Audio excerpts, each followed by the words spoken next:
We've seen Jeff McNeil at his best, and we've seen him struggle. Should he be on the block for the Mets right now?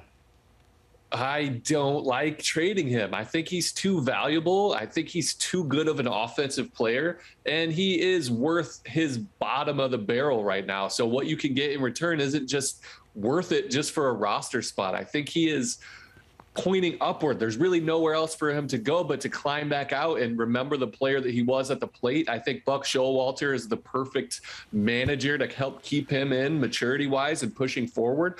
I like him as a player. I think he's a great player moving forward, but I just don't think other teams value him or want to pay them what they think he could be now. So I don't like the possibility of trading him just yet. If I were another team right now, I would be trying to steal Jeff McNeil from the Mets and not giving anything close to full value. Because, look, there are some pipe dreams out there about, the Mets getting pitching for Jeff McNeil. But if I'm a team with a really good young starter, Luis Castillo from the Reds, for instance, as a guy, I'm not putting him in a deal where Jeff McNeil is a centerpiece with a few prospects. No, regardless of how good the prospects are, because there are if you're outside looking in at Jeff McNeil, I think there are some questions about him.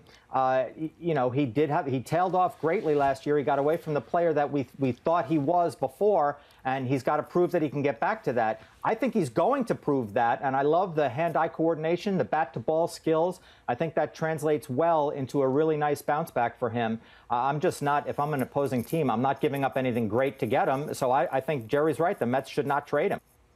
This is part of the problem with the lockout right now, and the fact that teams aren't supposed to be or aren't allowed to talk to players right now. Buck can't start the conversations that he needs to start in order to build relationships and figure out, can the Mets move forward with Jeff McNeil? That's part of the problem right now. I just wanted to bring that up because I feel like that's something that is probably a problem for a lot of these major league teams, not able to talk to guys through their, different rehabs and whatever other processes are going on. Buck would love to be talking to all these guys, specifically McNeil, about this exact scenario.